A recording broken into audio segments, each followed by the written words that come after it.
Good morning everyone. सभी को voice clearly आ रही है?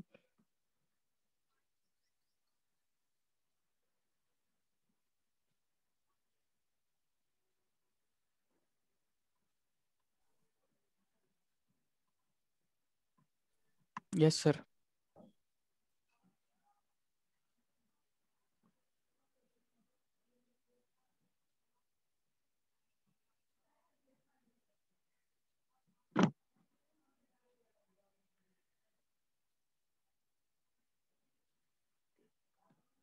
लास्ट क्लास में हम लोगों ने DSBSC स्टार्ट किया, मीनिंग थोड़ा सा उसका बेसिक देखा था कि क्यों हम लोगों को कन्वेंशनल एम्पलीट्यूड मॉड्यूलेशन से double side band suppressed career पे आना पड़ा है ना, और उसकी कुछ छोटी मोटी प्रॉपर्टीज देखी ना।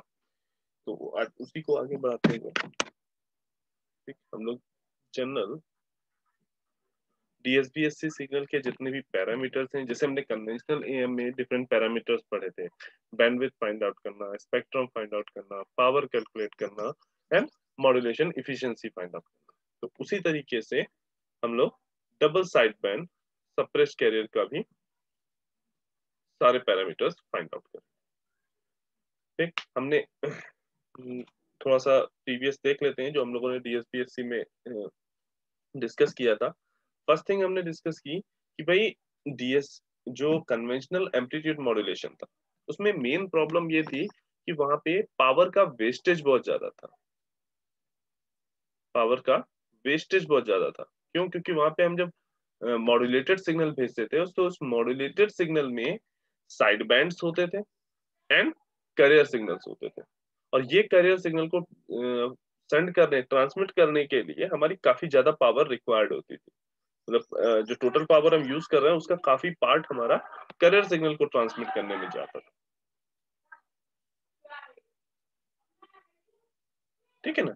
तो वो पावर वेस्टेज हमारी ना हो उसके लिए हम क्या कर रहे हैं, DSBSC मॉड्यूलेशन यूज कर रहे हैं। ये भी एक टाइप ऑफ एम्पलीट्यूड मॉड्यूलेशन ही है, बस यहाँ पे चेंजेस क्या है, यहाँ पे हमने कैरियर को सप्रेस्ड कर दिया। मीनिंग हम कुछ इस तरह से करेंगे कि जो कन्वेंशनल एम्पलीट्यूड मॉड्यूलेशन था उसके कंपैरिजन में यहाँ पे जो कैरियर सिग्नल जो वहां पे ट्रांसमिट हो जाता था वो यहाँ पे नहीं ट्रांसमिट होगा। हम किसी तरीके से कुछ फिल्टर वगैरह लगा के हम क्या करेंगे, उस कैरियर सिग्नल को ट्रांसमिट नहीं होने देंगे। मीनिंग अब जो इसमें जो ट्रांसमिशन होगा उसमें केवल साइड बैंड्स का ट्रांसमिशन होगा। ठीक, और कितने साइड बैंड ट्रांसमिट होंगे? तो दो साइड बैंड ट्रांसमिट होंगे, है ना। दैट इज वाई इसको हमने क्या बोला, double side band suppressed career ना। अब इसका जो जनरेशन होता है वो हम कैसे कर सकते हैं? इन जनरल अगर हम जनरलाइज इक्वेशन की बात करें तो इक्वेशन वाइज हम इसको कैसे लिख सकते हैं, ST is equal to MT message signal multiply by carrier signal. Meaning अगर तुम्हारे पास कोई एक मल्टीप्लायर है, मीनिंग कोई एक ऐसी डिवाइस है जिसमें दो इनपुट दिए जा रहे हो A और B, और वो उसका output as a multiplication provide कर रहा हो, तो उस डिवाइस से हम easily double side band suppress carrier modulated signal generate कर सकते हैं। ठीक है, तो अब अगर हम लेट्स से हम ये कहें कि हमारा जो कैरियर सिग्नल हमने लिया है वो general AC cos omega CT है। ठीक, तो ST इज इक्वल टू क्या हो जाएगा, MT AC cos ओमेगा। अब इस double band double side band carrier suppress carrier signal का जो हमने ये सिग्नल जो जनरेट किया है, इस सिग्नल का हमें बैंडविड्थ फाइंड आउट करना है। ठीक, इसका फ्रीक्वेंसी स्पेक्ट्रम फाइंड आउट करना है, इसकी पावर फाइंड आउट करनी है, and last efficiency modulation efficiency हमें फाइंड आउट करनी है। ठीक है, ये चार पैरामीटर हमें, जैसे हमने कन्वेंशनल AM के केस में फाइंड आउट किए थे, वैसे हमें चार पैरामीटर्स इसके देखने हैं। आफ्टर दैट इसका जनरेशन और डिमॉड्यूलेशन किस तरह से, जनरेशन का मतलब ये मॉड्यूलेटेड सिग्नल को कैसे जनरेट होगा, जनरेशन या मॉड्यूलेशन, और फिर इसका डिटेक्शन या डीमॉड्यूलेशन कैसे होगा। तो फर्स्ट ऑफ ऑल बैंडविड्थ की बात करते हैं।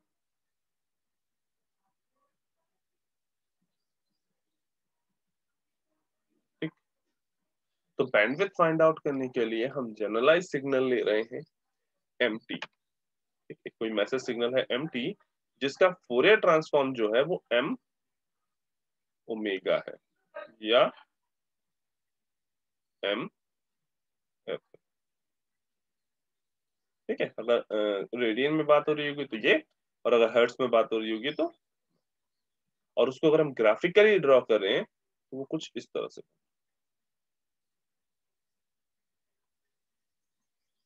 This is omega M highest frequency let's say, और ये minus omega, this is M of at, है ना। मीनिंग हमारे पास एक मैसेज सिग्नल है जिसकी हाईएस्ट फ्रीक्वेंसी है ओमेगा एम। ठीक, हम इसको डिफाइन इसलिए कर रहे हैं इस हाईएस्ट फ्रीक्वेंसी को क्योंकि हमें पता है अभी आगे चल के जब बैंडविड्थ अभी फाइंड आउट करेंगे तो वो बैंडविड्थ हमें मैसेज सिग्नल की ही बैंडविड्थ के या हाईएस्ट फ्रीक्वेंसी के टर्म्स में ही फाइंड आउट करनी है। दैट इज व्हाई हमने यहाँ पे इस चीज को डिफाइन किया। नाउ अब S T is equal to क्या है, M T A C cos omega. Now अब इसका अगर हम फोरियर ट्रांसफॉर्म लेते हैं यानी एस ऑफ ओमेगा की बात करें, अब अगर हम एस ऑफ ओमेगा की बात करें बाय टेकिंग फोरियर ट्रांसफॉर्म।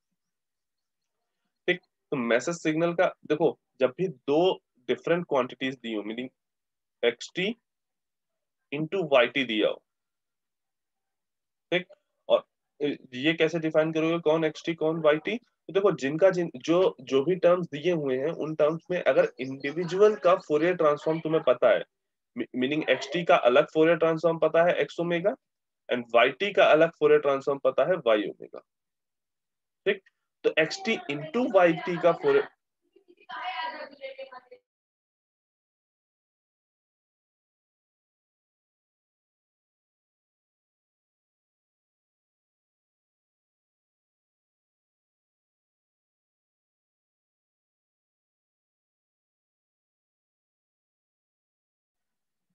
ठीक, तो अगर इस मल्टीप्लिकेशन का फोरियर ट्रांसफॉर्म, अगर हमें इंडिविजुअल का फोरियर ट्रांसफॉर्म पता है तो मल्टीप्लिकेशन का दो फंक्शन के मल्टीप्लिकेशन का जो फोरियर ट्रांसफॉर्म होगा वो क्या होगा, एक्स ओमेगा कन्वोल्यूशन वाई। ठीक है, दोनों का कन्वोल्यूशन। तो यहाँ पे भी एक फंक्शन है मेरा एम टी, दूसरा फंक्शन है कॉस ओमेगा सी। ठीक, हमें एम टी का भी फोरियर ट्रांसफॉर्म पता है एम ओमेगा, ए सी कॉन्स्टेंट है कोई इशू ही नहीं। ठीक है, कॉस ओमेगा सी टी का भी हमें फोरियर ट्रांसफॉर्म पता है pi delta omega minus omega C plus delta omega plus omega. ठीक, सॉरी इनका यहाँ पे कन्वोल्यूशन होगा, ये कन्वोल्यूशन का साइन है। ठीक है ना। अब हमने डिस्कस किया था जब हम लोग इनिशियली कर रहे थे एएम में, तो हमने डिस्कस किया था कि अगर किसी भी फंक्शन को इम्पल्स सिग्नल से कन्वॉल्व कराते हो, ठीक है, अगर किसी भी एक्स टी को कन्वॉल्व कराते हो delta T minus T not से, तो इसका जो रिजल्ट आएगा वो क्या आएगा, x T minus T not. इसका जो रिजल्ट आएगा वो क्या आएगा, x T minus T not. तो इसी नॉलेज के साथ हम इस कन्वोल्यूशन को परफॉर्म करते हैं A C pi M omega minus omega C plus M omega plus omega. Right, अब ये जो एस ओमेगा आया है इसका अगर हम ग्राफ ड्रॉ करें,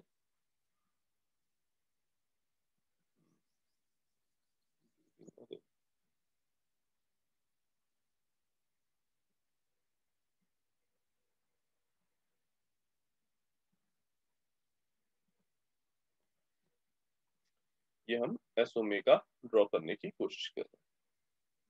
तो यहाँ देखो एस ओमेगा जो ड्रॉ होगा उसमें एक टर्म आएगा A C pi M omega minus omega C, plus दूसरा टर्म आएगा A C pi M omega plus omega C. ठीक, मीनिंग ये क्या है, इस ग्राफ का शिफ्टेड वर्जन, और ये क्या है, ये भी इस ग्राफ का शिफ्टेड वर्जन है। एक बार इस साइड शिफ्ट होगा यानी ये वाला पार्ट, और एक बार इस साइड शिफ्ट होगा यानी ओमेगा प्लस ओमेगा सी करेंगे तो इधर शिफ्ट होगा लेफ्ट साइड पे, और ओमेगा माइनस ओमेगा सी करेंगे तो ये राइट साइड पे शिफ्ट होगा, और दोनों का एडिशन हमें यहाँ पे लिख लें। जस्ट फॉर अ सेकंड,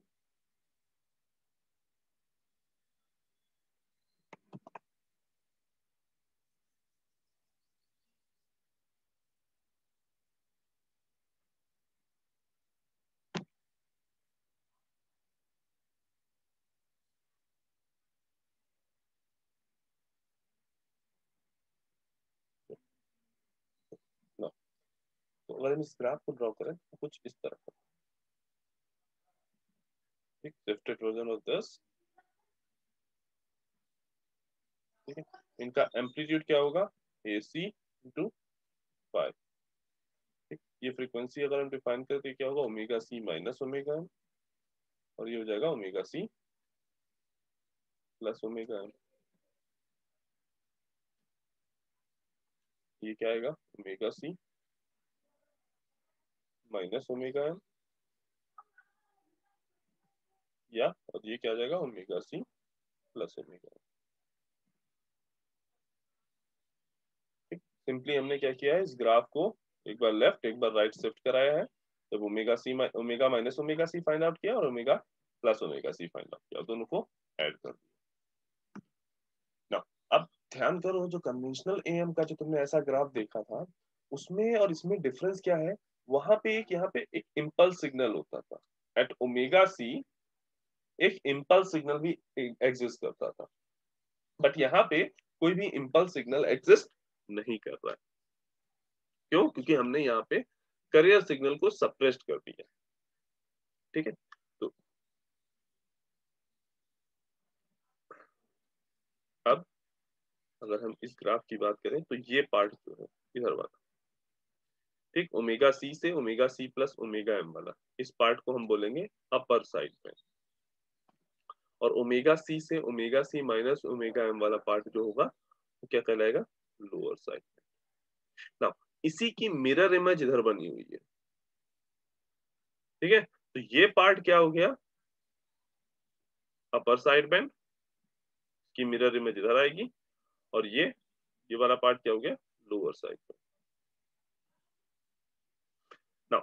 अब अगर इसकी हम बैंडविड्थ फाइंड आउट करें तो बैंडविड्थ क्या होगा, highest frequency component minus lowest positive frequency component, ठीक है। हम केवल पॉजिटिव फ्रीक्वेंसीज देखते हैं, नेगेटिव फ्रीक्वेंसीज नहीं देखते। तो highest frequency component minus lowest frequency component, omega C plus omega M minus omega C minus omega M, this is equal to 2 omega. अब यहाँ ध्यान से देखो, तो ये बैंडविड्थ जो आई है ये सेम है जैसे हमने कन्वेंशनल एएम में देखी, जो हमारे लास्ट टाइम हमने एम्पलीट्यूड मॉड्यूलेशन देखा था, उसकी भी बैंडविड्थ यही आ रही।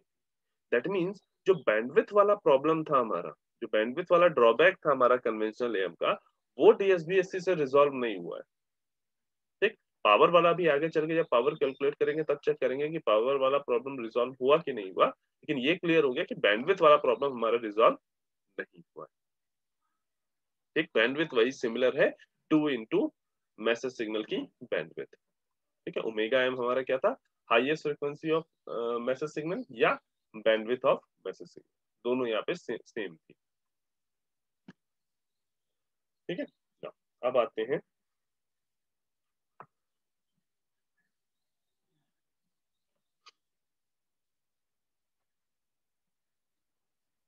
इसके फ्रीक्वेंसी स्पेक्ट्रम,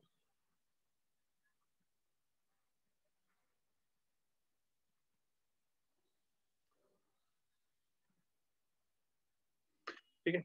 तो उसके लिए हम क्या कर रहे हैं, फॉर हम सिंगल टोन DSB-SC की स्पेक्ट्रम फाइंड आउट करना चाह रहे हैं। ठीक है, हम क्या कर रहे हैं, फ्रीक्वेंसी स्पेक्ट्रम तो फाइंड आउट करेंगे, लेकिन किसका, देखो अगर हम जनरलाइज स्पेक्ट्रम की बात करें तो ये जो ऑलरेडी हमने यहाँ पे ये ड्रॉ किया है, ये बैंडविड्थ फाइंड आउट करने के लिए जो ड्रॉ किया है, जनरलाइज तुम्हारा जो फ्रीक्वेंसी स्पेक्ट्रम होगा वो यही होगा। जो हमने ये बनाया है ये तुम्हारा क्या है, जनरलाइज तुम्हारा, ठीक है, किसी भी जनरल मैसेज एमटी के लिए हमने ये स्पेक्ट्रम ड्रॉ किया है। अब हम क्या करने जा रहे हैं कि अब हम क्या करना चाह रहे हैं, सिंगल टोन डीएसबीएससी का फ्रीक्वेंसी स्पेक्ट्रम फाइंड आउट करना चाह रहे हैं। सिंगल टोन का मतलब क्या है, मैसेज सिग्नल जो यहाँ पे हमारे लिया जाएगा उसमें केवल सिंगल फ्रीक्वेंसी होगी। एमटी जो होगा वो कुछ इस तरह से होगा, M T cos omega M. Multi tone होता तो कुछ इस तरह से लिखा जाता है, M T is equal to M cos omega M T plus M cos omega M 2t। ठीक है, मीनिंग कई सारी फ्रीक्वेंसीज होती है, omega m1, omega m2, omega m3, कई सारी फ्रीक्वेंसीज यहाँ पे एग्जिस्ट कर सकती है। बट सिंगल टोन में क्या है, केवल केवल और केवल सिंगल फ्रीक्वेंसी एग्जिस्ट करेगी, जैसे यहाँ पे ओमेगा m एग्जिस्ट कर रही है ना। mt इज इक्वल टू ये है, ct इज इक्वल टू क्या है, ac cos ओमेगा ct ना। तो अब हमारा जो मॉड्यूलेटेड सिग्नल होगा st, ये क्या हो जाएगा, ac am cos omega mt into cos omega ct। ठीक, cos a into cos b का फॉर्मूला लगाएंगे तो ये क्या बनेगा, ac am बाय 4,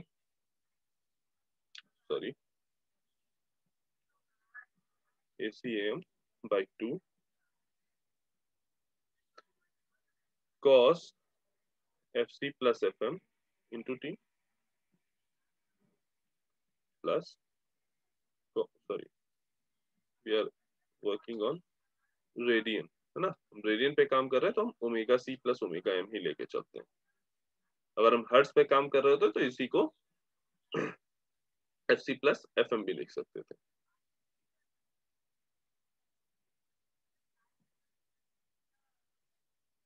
ठीक है, इसी को अगर हर्ट्ज में लिखेंगे तो कुछ इस तरह से लिखेंगे,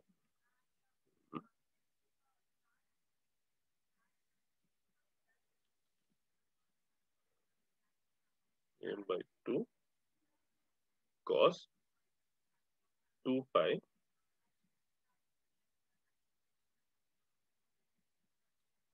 cos 2 pi F C plus F M into T plus A C A M by 2 cos 2 pi F C minus F M into T ना। अब अगर इसका हम फोरियर ट्रांसफॉर्म ले लें, ठीक है, first of all Fourier transform लेने से पहले ये चीज समझो, F C plus F M वाला जो टर्म है ये क्या कहलाता है, अपर साइड बैंड, और जो F C minus F M वाला टर्म है ये क्या कहलाता है, लोअर साइड। अब हम क्या कर रहे हैं, इस एस टी का फोरियर ट्रांसफॉर्म फाइंड आउट करते हैं। तो S F is equal to क्या आ जाएगा,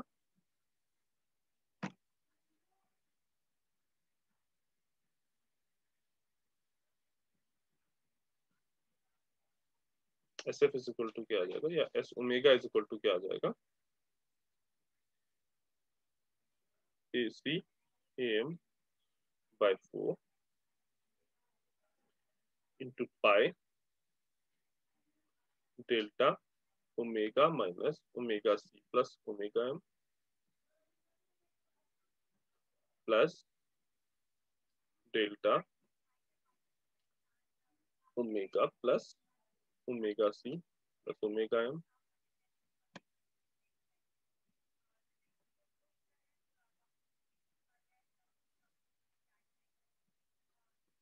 plus A C A M by 4 into pi delta omega minus omega C plus omega M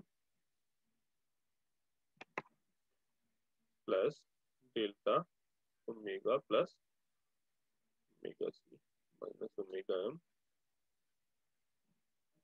there will be a correction, ठीक, omega C minus, ठीक। अगर इसी को हम एसएफ में लिखते, मीनिंग हर्ट्स में लिखते, तो ये कुछ इस तरह से हो जाता है, हो जाता है AC AM by 4 delta F minus, ठीक है, हमें पता है कि हाँ हमें एक करेक्शन यहाँ पे भी है, ये बाई 2 रहेगा, बाई 2, ठीक है। हमें पता है कि जब हम एस ओमेगा से एस एफ पे जाते हैं तो हम क्या करते हैं, 2 पाई से डिवाइड कर देते हैं, है ना, लास्ट टाइम भी हमने इस चीज को सीखा था।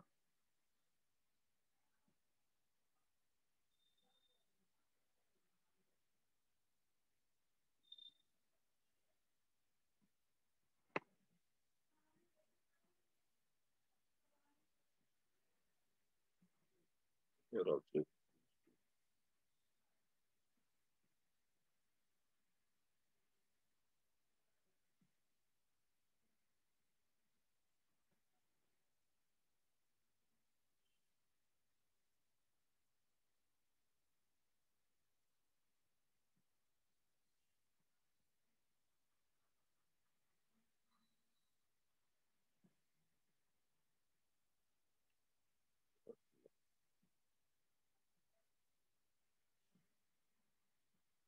F minus FC plus FM, sorry, FC minus FM plus delta F minus F plus FC minus,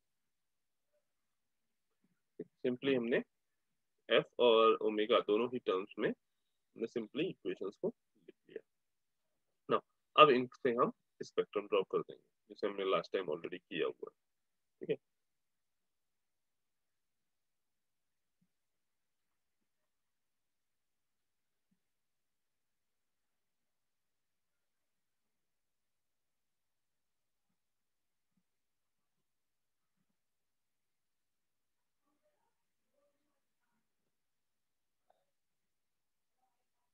देखो, जब स्पेक्ट्रम ड्रॉ कर रहे होंगे तो देखो, एक टर्म ये वाला मिलेगा, एक इम्पल्स फंक्शन, दूसरा इम्पल्स फंक्शन, तीसरा इम्पल्स फंक्शन, चौथा इम्पल्स फंक्शन, ठीक है। एक चीज ध्यान रखना, चाहे ओमेगा वाला लेके चलो या एफ वाला लेके चलो, सब में ही तुम्हें 4 इम्पल्स सिग्नल दिखेंगे यहाँ पे, 1 2 3 4। बस चेंज क्या हो रहा है, इस एम्पलीट्यूड में चेंज हो रहा है, जो हम एम्पलीट्यूड चेंज कर रहे हैं उसमें चेंज होगा, और जो स्केल यूज कर रहे होंगे, ठीक है, या तो वो रेडियन वाली स्केल होगी या हर्ट्स वाली स्केल होगी। अगर हर्ट्स वाली स्केल ले रहे होंगे तो इसको ड्रॉ कर रहे होंगे, और रेडियन वाली स्केल ले रहे होंगे तो इसको ड्रॉ कर रहे होंगे। एक इम्पल्स सिग्नल यहाँ बनेगा F C minus F M पे, एक इम्पल्स सिग्नल यहाँ बनेगा F C plus F M पे, then minus of F C minus F M and minus of F C plus F M, ठीक। यहाँ पे हमने हर्ट्स में सारी चीजें ली तो एस एफ बनाया, ठीक है। इन सभी का एम्पलीट्यूड क्या होगा, A C A M by 4, A C A M by 4। In general जब हम जहां पे भी हमें स्पेक्ट्रम ड्रॉ करना होगा तो वो हम हर्ट्स में ही ड्रॉ करने की कोशिश करते हैं, ठीक है।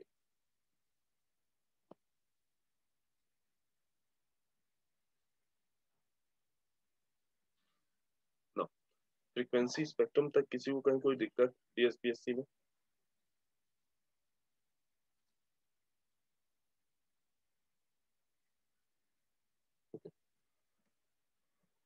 नेक्स्ट, पावर कैलकुलेशन, ठीक है। इसमें जो तुम्हारी पावर, जो तुम्हारा सिग्नल ट्रांसमिट हो रहा है, उस सिग्नल को ट्रांसमिट करने में कितनी पावर यूज हो रही है।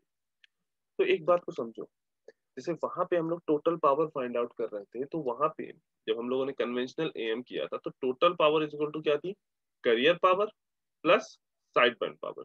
क्यों? क्योंकि वहां जब ट्रांसमिशन होता था तो 2 साइड बैंड जाते थे और एक कैरियर सिग्नल जा रहा था, ट्रांसमिशन हो रहा था।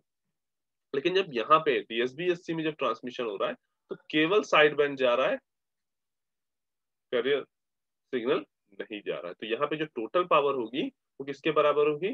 साइड बैंड पावर के।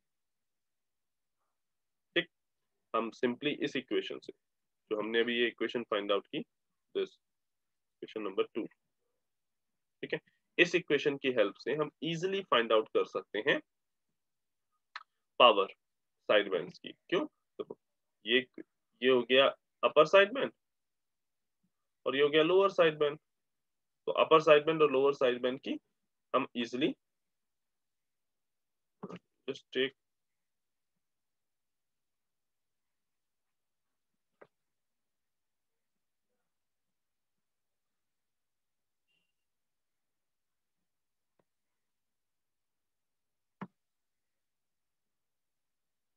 इसको इक्वेशन 2 लो, ठीक है, ये उसी को ओपन करके लिखा हुआ है, तो इसको ले लेते हैं, यहाँ अपर साइड बैंड और ये लोअर साइड ना। अब अपर साइड बैंड का अगर हम पावर निकालेंगे तो क्या कैसे निकालेंगे? इसका आरएमएस वैल्यू ले लें, कोसाइन सिग्नल है इस, ठीक, और उस आरएमएस वैल्यू को हम क्या करें? होल स्क्वायर कर दें। आरएमएस वैल्यू का अगर स्क्वायर कर देंगे तो हमें अपर साइड बैंड की पावर मिल जाएगी। अपर साइड बैंड की पावर क्या होगी? AC AM by 4 upon √2। ये हो गया उसका आरएमएस वैल्यू। ठीक है, आरएमएस वैल्यू हमें पता है साइनसॉइडल सिग्नल कितना होता है, VM/√3, सॉरी VM/√2, और उसका स्क्वायर कर। इसी तरह से लोअर साइड बैंड का AC AM/4 अपॉन √2 का whole square. Now the total side band power क्या हो गई? This term plus this term, upper side band plus lower side band, ये क्या आ जाएगा? AC² AM² by 8। ये क्या हो जाएगा? AC² AM² by 8। दोनों को ऐड करेंगे, LSB is equal to AC² AM² by 4। दोनों को ऐड करेंगे तो वो क्या आ जाएगा? AC² AM² by 4। फर्दर तो टोटल पावर हमारी क्या हो जाएगी? AC² AM² by 4। That means अगर हमारे पास एक करियर सिग्नल है जिसका एम्पलीट्यूड है AC, ठीक, एक मैसेज सिग्नल है जिसका एम्पलीट्यूड है AM, तो जो एंटीना है हमारा, एंटीना को टोटल पावर जो ट्रांसमिट करने में यूज करनी होगी वो किसके बराबर होगी? AC² AM² by 4। ठीक, in case antenna resistance given है तुम्हें R, एंटीना रेजिस्टेंस अगर तुम्हें गिवन है,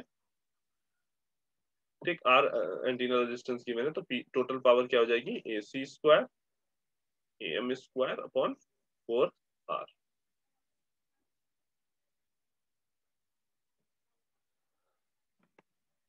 नाउ लास्ट पैरामीटर हमारे पास क्या है? Modulation efficiency.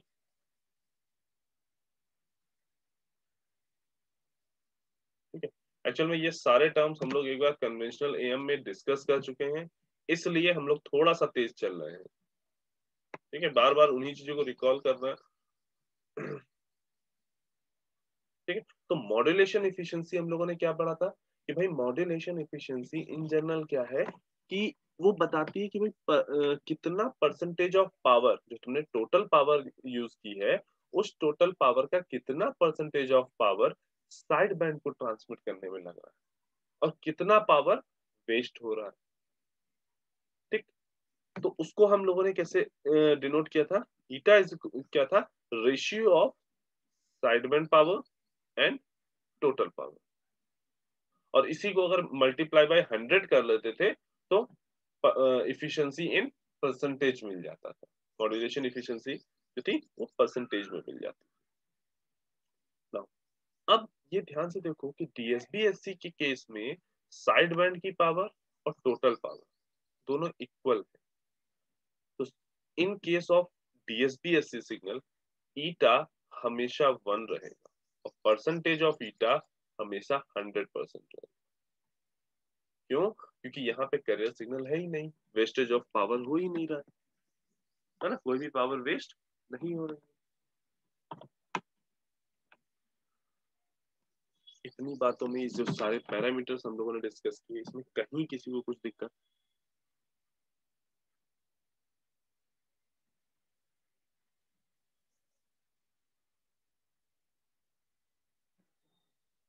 ओके, तो नेक्स्ट जो हमें देखना है वो है जनरेशन ऑफ डीएसबीएससी। ठीक है, जो डीएसबीएससी मॉड्यूलेटेड सिग्नल है उसको हम जनरेट कैसे करेंगे। हमें ये तो पता चल गया कि भाई हमने ये कह दिया तुमसे कि अगर कोई मल्टीप्लायर मिल जाए तो उस मल्टीप्लायर की हेल्प से हम डीएसबीएससी सिग्नल जनरेट कर सकते हैं। ठीक, बट एग्जैक्टली हम जनरेशन करेंगे कैसे, उसके लिए दो मेथड हमें पढ़ने। फर्स्ट इज बैलेंस मॉड्यूलेटर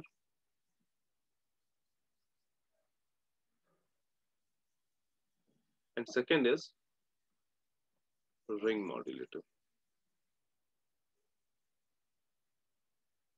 ठीक है, इस जनरेशन वाला पार्ट डायरेक्टली तुमसे पूछा जाता है। दोनों मेथड में रिंग मॉड्यूलेटर थोड़ा इंपॉर्टेंट है क्योंकि थोड़ा सा डिफिकल्ट भी होता है, चीजें ज्यादा होती हैं इसमें।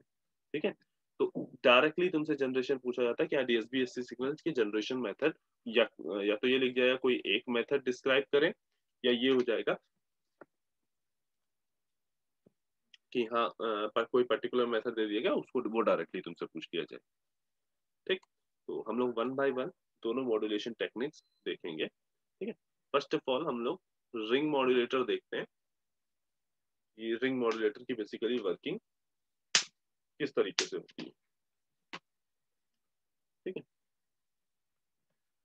देखो, कोशिश करना रिंग मॉड्यूलेटर को थोड़ा सा ध्यान दे के समझना, क्योंकि बाद में अगर कंफ्यूजन एक बार क्रिएट हो गई तो बाद में इसको क्लियर करना काफी डिफिकल्ट है।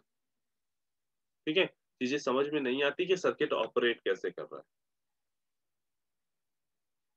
तो इसको एक बार में ही आराम से समझना, जो भी डाउट्स हो, जो भी दिक्कत आ रही हो, वो क्लियर करते हुए चलना। कहीं पे भी छोटी सी भी कंफ्यूजन अगर लगे तो उसको क्लियर कर लेना तुरंत।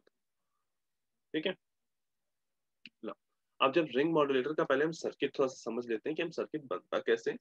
ठीक, उसके बाद हमने उसको वन स्टेप बाय स्टेप कैसे वो सर्किट वर्क करेगा। तो यहाँ पे एक हमारे पास इधर ट्रांसमीटर रहता है, सॉरी ट्रांसफॉर्मर रहता है इनपुट साइड पे। ठीक है, जहाँ से इनपुट देंगे वहां एक ट्रांसफॉर्मर रहता है, और एक ट्रांसफॉर्मर आउटपुट साइड पे रहता है। ये दोनों ही ट्रांसफॉर्मर जो हमने यूज किए हैं वो सेंटर टैब्ड ट्रांसफॉर्मर। ठीक है, दोनों ही ट्रांसफॉर्मर जो हमने यूज किए हैं ये तुम्हारे सेंटर टैब्ड है। ठीक है, चलो एक काम करो, सभी लोग मीटिंग को रिज्वाइन कर लो, देन फर्दर आगे बढ़ते हैं।